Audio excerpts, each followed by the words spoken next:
عابد صاحب اس مرتبہ جو نئی چیز ہے وہ یہ ہے کہ خان صاحب اب وہ تمام تر چیزیں کنٹرول اپنے ہاتھ میں لے لیا انہوں نے، اور وہ اب کہہ رہے ہیں تحریک میں لیڈ کروں گا، کوئی علی امین گنڈا پور بیچ میں نہیں، کوئی بیرسٹر گوہر نہیں، کوئی اور کچھ نہیں، صرف خان صاحب خود اس چیز کو لیڈ کریں گے۔ سر یہ آپ لوگوں کے لیے پرابلمٹک نہیں ہو سکتا؟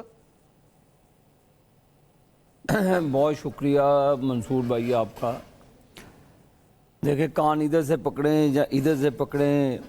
کوئی فرق نہیں پڑتا، آپ نے پکڑنے تو کان ہی ہے نا جی، تو پکڑی رکھیں کان، ہمیں کوئی اس سے اعتراض نہیں ہے، ہم جمہوری لوگ ہیں، پرامن احتجاج کے بالکل ہم ماضی میں بھی حامی رہے ہیں، ابھی بھی حامی ہیں، لیکن احتجاج کی آڑ میں آپ شہداء کی یادگاروں پر چڑھ دوڑیں، آپ سیکیورٹی اداروں کے گھروں میں گھس جائیں، ان کی وردیاں جلائیں، ایک طرف ہم بھارت کے ساتھ چیلنجز میں نمرد آزما ہیں،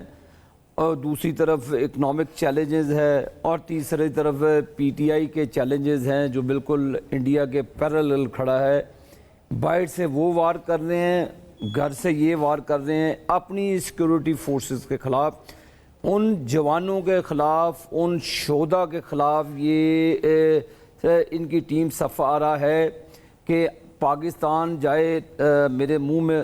میری زبان یعنی کہ میں الفاظ نہیں کری، ان کے سامنے پاکستان خاک میں جائے، بس ان کو اپنی انا زیادہ عزیز ہے۔ منصور صاحب ماضی میں بھی دیکھنے آیا جس طرح امین علی پور امین گنڈا پور صاحب تشریف لائے، گنوں کے ساتھ آئے، اور اپنے ساتھ وہ واٹر کینز بھی لے کر آئے، پتہ نہیں کیا کیا وہ ویپنز لے کر آئے، جو یہاں پر جتھوں کی صورت میں آئے اور ایک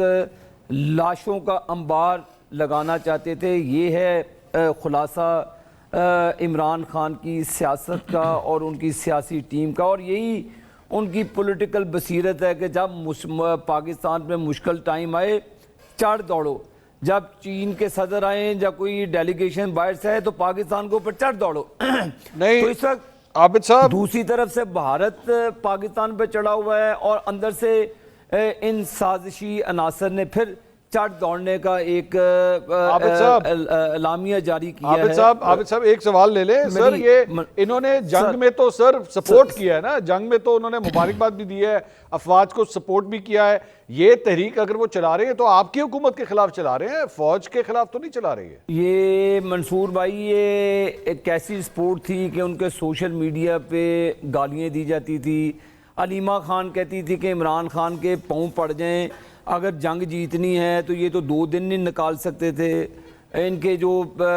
لیڈر آف دی اپوزیشن ہے گوہر عمر ایوب، ان کا کہنا تھا کہ ایئر فورس کے پاس اتنا فیول نہیں ہے، اتنے وسائل نہیں ہے کہ یہ جنگ لڑ سکیں۔ تو یہ تو ان کا وتیرہ ہے کہ جب انہوں نے دیکھا کہ پوری قوم ایک پیج پہ ہے، معاملہ ٹھیک ہے، تو یہ پھر چڑھ دوڑنا، تو میں اس بحث میں جائے بغیر یہ میں ان کو بتانا چاہتا ہوں کہ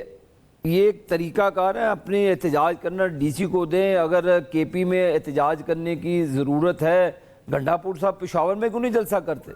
کیا ان کو تکلیف ہے، پیٹ میں مروڑ پڑتے ہیں کہ وہ پشاور میں احتجاجی تحریک کیوں نہیں چلاتے؟ کلام سے چلیں، پشاور پہ اینڈ کریں، پشاور سے چلیں جدھر مرضی جائیں، کھیپی میں تحریک چلائیں نا۔ آپ کا اسلام آباد پر حملہ کرنے کا مقصد کیا ہے؟ اس وقت میں نے آپ کو 3 اہداف بتائے ہیں، ایک طرف بھارت کا حملہ ہے، دوسرا پاکستان کا معاشی ہے، تیسرا تحریک انصاف۔ یہ وہی ٹولے ہیں جنہوں نے ملک کو تباہ کیا۔ میں منصور صاحب آپ کے توسط سے بتانا چاہتا ہوں کہ کسی قسم کی اجازت نہیں دی جائے گی کہ پاکستان میں خرابی ہو، پاکستان میں آپ تماشا لگائیں، یہ نہیں نکلیں گے۔ اوکے میں آپ کو پھر لکھ کے دیتا ہوں، یہ نہیں نکلیں گے۔ نعیم صاحب کی باری جی، یہ بھاگ جائیں گے سارے ہی، نہیں نکلیں گے، بڑک ماری ہے تو یہ نہیں ملیں گے انشاءاللہ تعالی۔